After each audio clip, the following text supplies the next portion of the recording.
E hoje eu venho trazer uma palavra tão abençoada, que falou tão forte ao meu coração. Propósito. O que é o propósito? Quem aqui já conhece o seu propósito? Como é difícil, né? A gente parar e pensar. Às vezes a gente se pergunta: por que eu vim para esse mundo? O que eu estou fazendo aqui? Qual é o meu propósito? O que Deus quer de mim? E é isso que a gente tem que se encontrar. A gente não pode ficar perdido, sem um propósito. Porque todos nós temos um propósito debaixo do céu. Todos nós fomos criados para um propósito. Quem não conhece o seu propósito ainda, precisa conhecer. Precisa ser direcionado por esse propósito. Porque quando a gente anda fora do propósito de Deus, a gente anda perdido. Tudo que a gente começa não consegue terminar. Tudo que a gente põe a mão não prospera. Tudo que a gente faz não dá certo. A gente vive angustiado, vive triste, se alegra às vezes, mas a tristeza é contínua.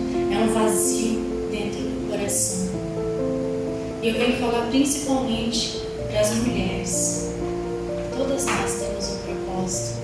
Às vezes nós achamos que somos apenas a auxiliadora do esposo, trabalhamos para ajudá-lo, para limpar a casa, cuidar dos filhos. Mas e o nosso propósito com Deus? Aonde que fica? Oramos quando vamos dormir e acabou. No outro dia, a vida que segue. Não é assim. Nós somos chamadas para algo especial da parte de Deus. Eu estava vivendo um tempo que eu questionava a Deus, porque eu não estava conseguindo dedicar o meu tempo completo a Deus. Eu trabalhava, cuidava dos filhos, o marido na estrada, sobrecarrega, como diz aquela história, tudo eu, né? E a gente fica sobrecarregado. E eu comecei a deixar Deus em segundo plano, porque eu sempre estava cansada e nunca tinha tempo. Quando chegava no quarto, eu só queria dormir, às vezes nem ajoelhava. Aquela velha história, você deita para orar, não acaba a oração, só começa. E eu comecei a pedir para Deus qual era o meu propósito, o que Deus tinha para mim. E eu quero falar que Deus coloca pessoas na vida da gente como intercessores. As intercessoras são fundamentais na vida da gente. E nós começamos a orar. E chegou um tempo que Deus falou comigo: agora é a hora. Você vai ficar em casa. Em dezembro, eu parei de trabalhar. Então agora fazem 2 meses e pouquinho que eu estou em casa, meio perdida ainda, porque você pensa assim: e agora? Eu quero ficar em casa, mas e agora? O que eu vou fazer? Acabo o serviço de manhã e agora? E Deus vai colocando pessoas no caminho da gente para direcionar um propósito. Uma vez, a irmã Isolde falava para mim: eu vou na casa da irmã Fernanda orar na segunda-feira. E aquilo queimava no meu coração, uma vontade de orar, mas eu não podia ir na segunda-feira à tarde, eu trabalhava. E esses dias ela falou para mim: eu vou na irmã Fernanda orar. Eu falei: eu posso ir junto? Me ofereci, nem me convidou, eu me ofereci. Ela falou: não. E eu fui. Irmãs, é um divisor de águas quando a gente entrega a vida verdadeiramente para o Senhor trabalhar nas nossas vidas. E o propósito é objetivo, finalidade, aquilo que se busca alcançar. E o propósito com Deus, estabelecer uma conexão profunda e intencional com Deus, buscando alinhar a vontade e os propósitos pessoais com a vontade e os propósitos pessoais de Deus. Não são os nossos propósitos, são os propósitos de Deus para nós. Não é os nossos propósitos que ficam em primeiro lugar. A carne fica em segundo plano, terceiro, quarto.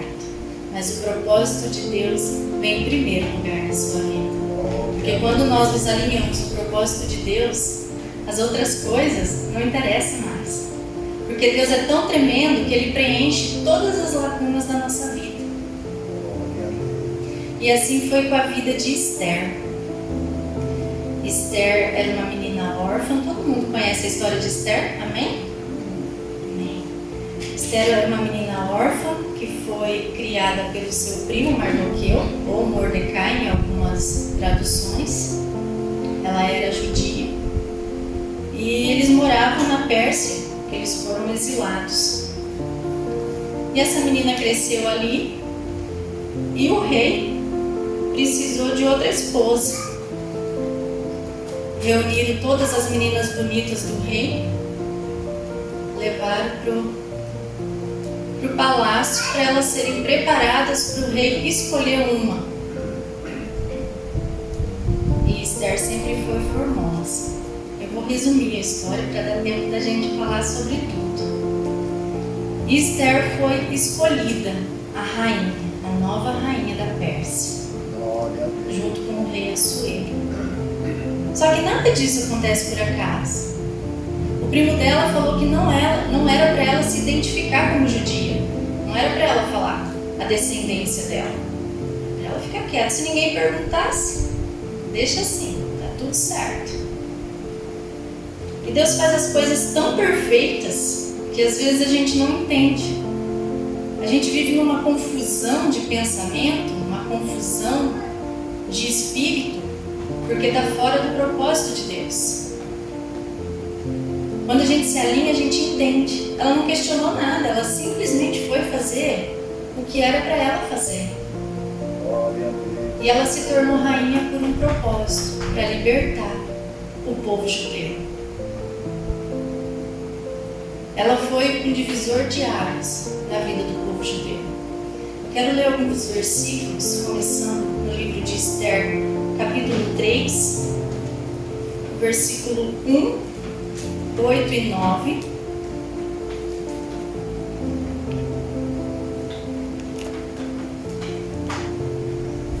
Capítulo 3 de Esther, versículo 1, o versículo 8 e o versículo 9.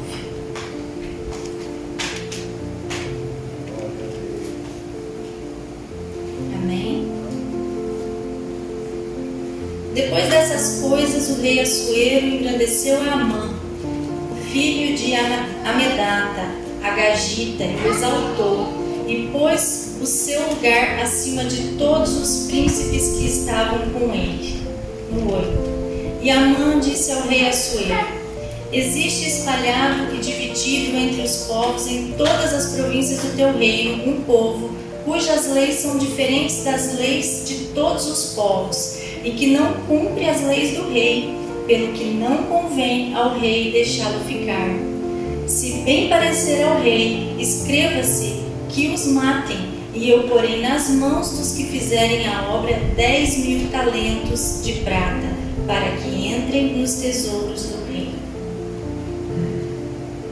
Até aí por enquanto. Sempre na nossa caminhada vão aparecer alguns Amãs. Os judeus estavam lá e não bastava isso. Amã estava indignado com aquele povo, principalmente com Mardoqueu, porque Mardoqueu não se curvava quando ele passava. Não se curvava. E ele não gostava de Mardoqueu, que era o primo de Esther, quem criou Esther. E Amã fez uma proposta para o rei para matar o povo judeu, eliminar esse povo. De Deus. E como Deus é perfeito em tudo que faz, Esther tinha um propósito nessa história. E nós vamos lá no capítulo 4 de Esther, a partir do versículo 1. Quando Mardoqueu soube tudo quanto se havia passado, rasgou Mardoqueu os seus vestidos e vestiu-se de um saco com cinza, e saiu pelo meio da cidade, e clamou com grande e amargo clamor, e chegou até diante da porta do rei, porque ninguém vestido de saco podia entrar pelas portas do rei. E em todas as províncias aonde a palavra do rei e a sua lei chegava, havia entre os judeus grande luto, com jejum e choro e lamentação, e muitos estavam deitados em saco e em cinza, porque eles já sabiam do decreto, que era para eles serem eliminados. Então vieram as moças de Ester e os seus eunucos e fizeram-lhe saber do que a rainha muito se doeu, e mandou vestidos para vestir a Mardoqueu e tirar-lhe o seu saco, porém ele os não aceitou.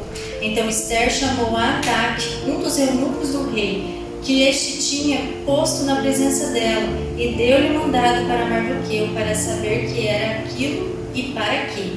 E saindo Ataque a Mardoqueu, à praça da cidade que estava diante da porta do rei, Mardoqueu lhe fez saber tudo quanto lhe tinha sucedido, como também a oferta de prata que Amã dissera que daria para os tesouros do rei, pelos judeus, para as lançar a perder.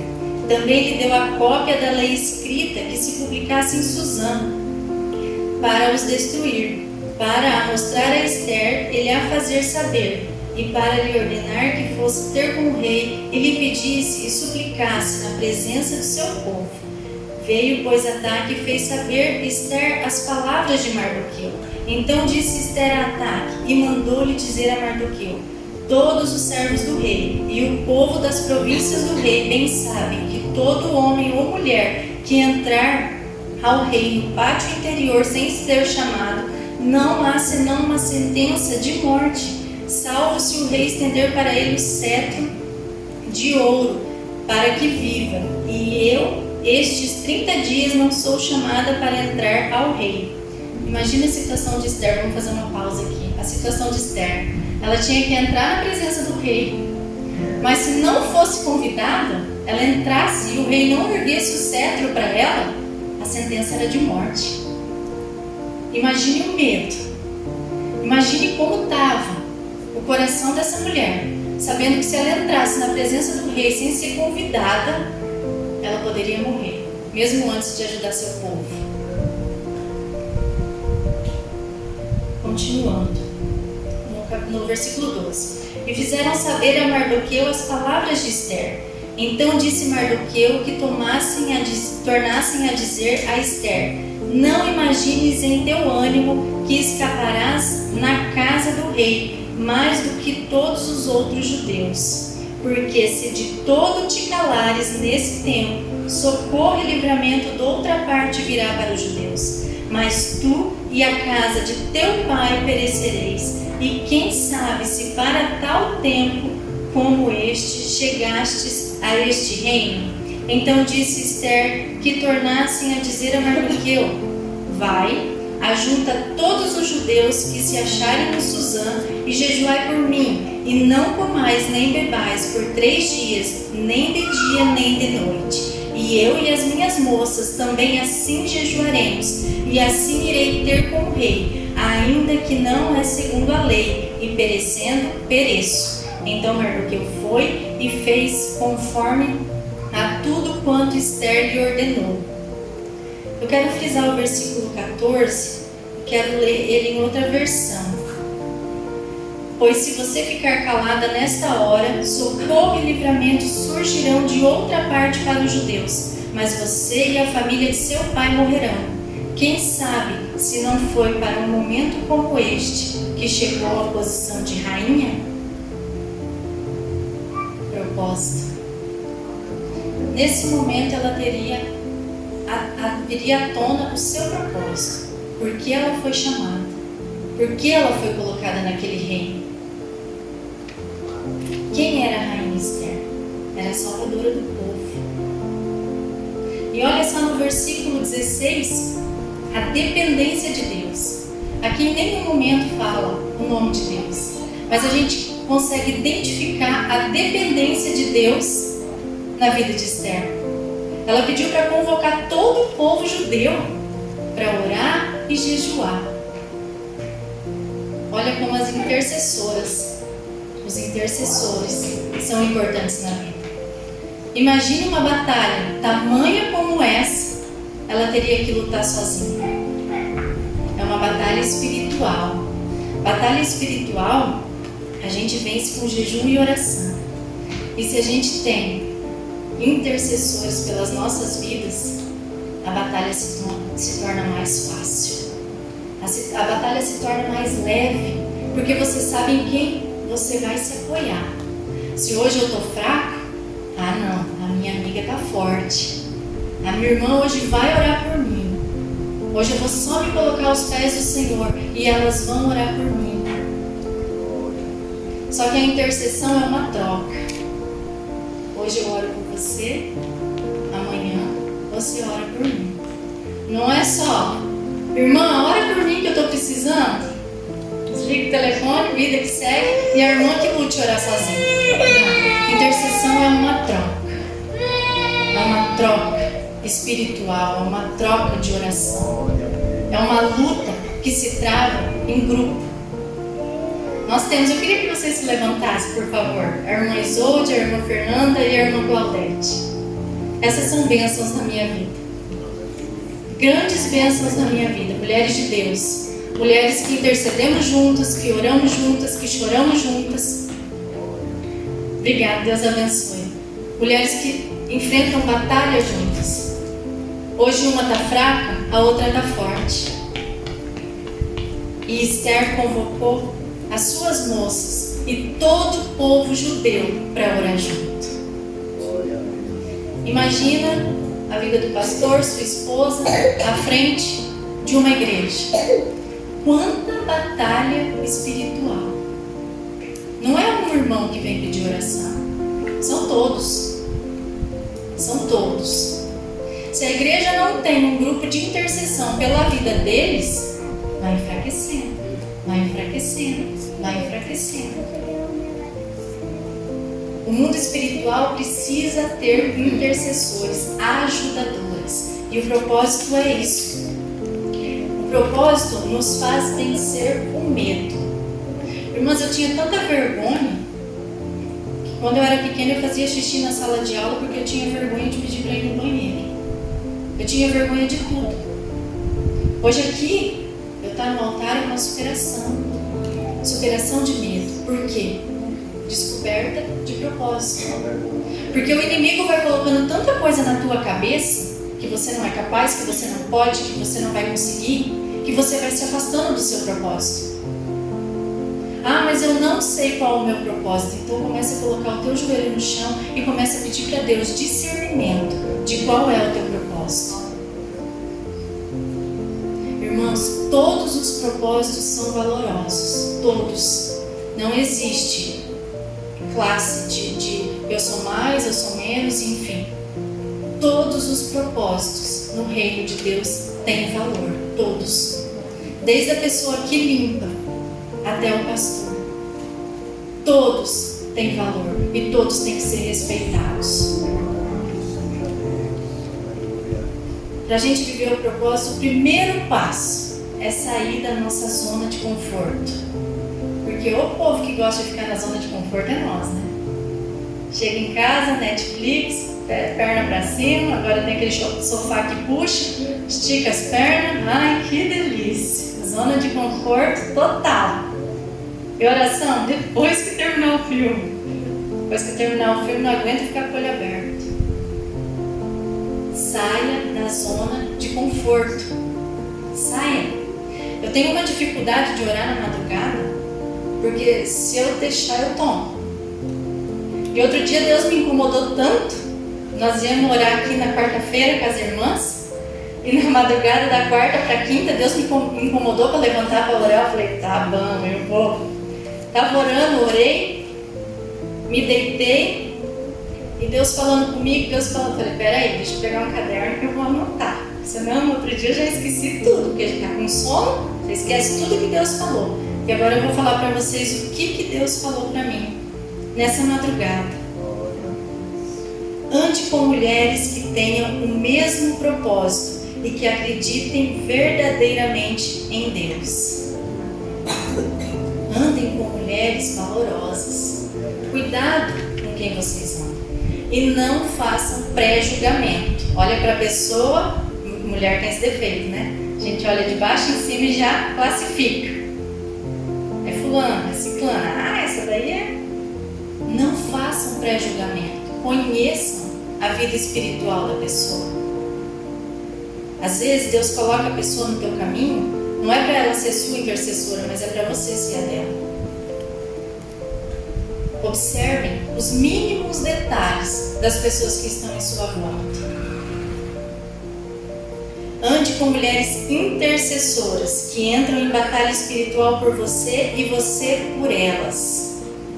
As servas de Esther fizeram isso. Batalha espiritual. Pensa, a sua chefe chegar e falar assim, ó, nós vamos ficar 3 dias sem comer e sem beber. Troco de quê? A gente nem sabe se as servas dela eram judias ou não.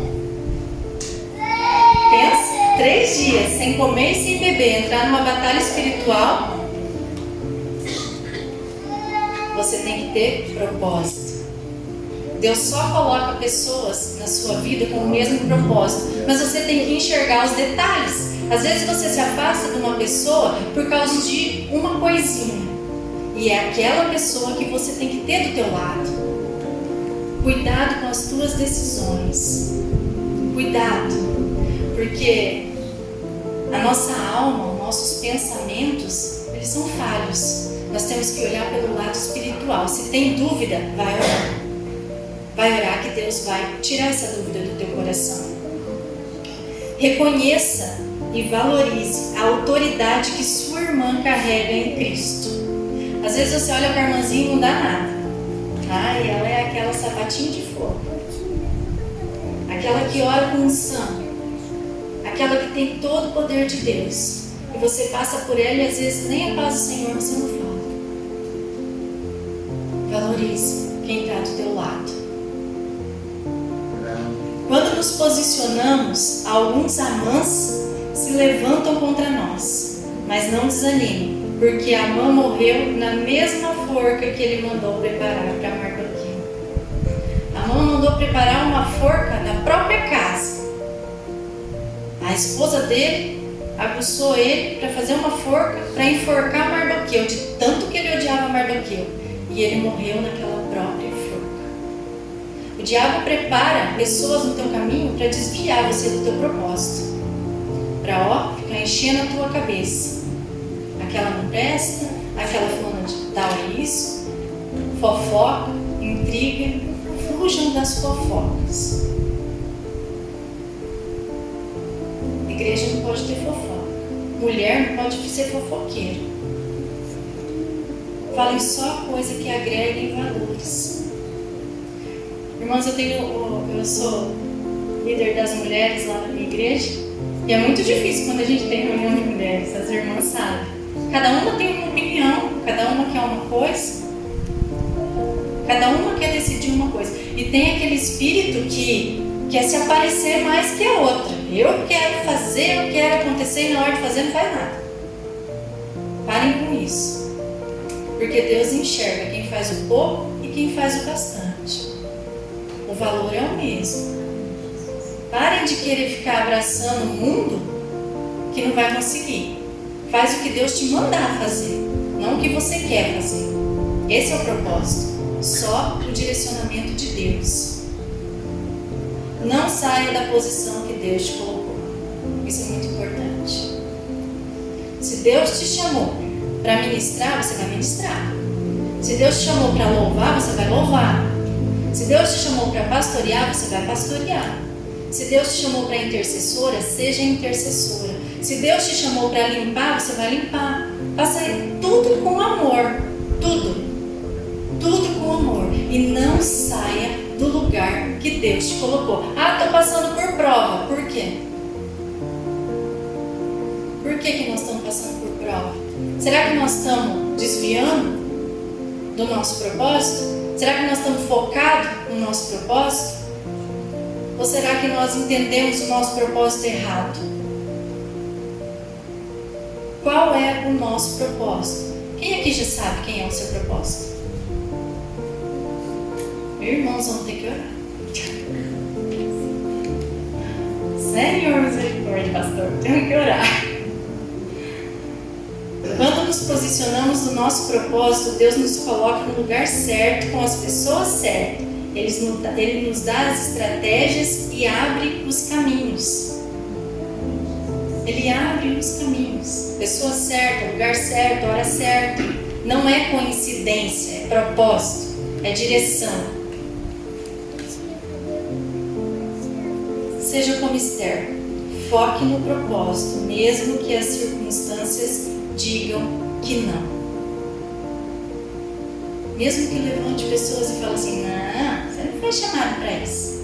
Se Deus falou contigo, é isso que Ele quer de você. Não, você não serve para isso não. Cantar? Não, imagina. Se Deus te chamou para cantar, cante. Se Deus te chamou para tocar, toque. Está desafinado, uma hora dá certo. Treino, dedicação, persistência. Tudo vai dar certo. No tempo certo e do jeito certo. Depende da tua determinação e do teu joelho no chão. Coloque o teu joelho no chão e busque a Deus. Entenda o teu propósito para não ficar perdido, sem direção. Não sei para onde eu vou. Eu chego em casa do trabalho, no trabalho está tudo certo. Está ótimo. Já sei qual é o meu propósito no meu trabalho. Mas chego na igreja e estou perdido. Eu vou orar, eu não sei o que orar, não sei o que falar para Deus. Busque o teu propósito, qual é o teu chamado. Quem é você em Deus e quem é Deus em você. Amém?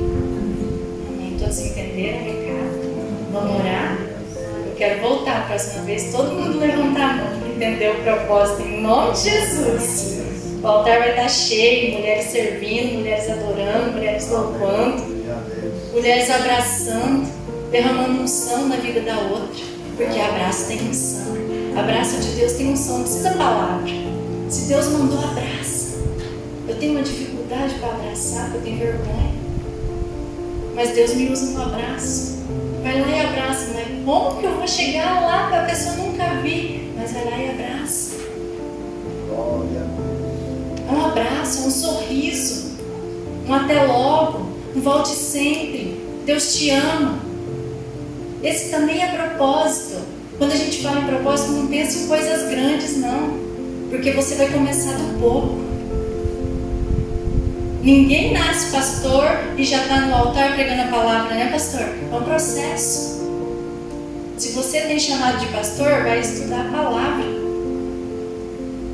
Vai estudar a palavra, vai aprender a orar, vai buscar.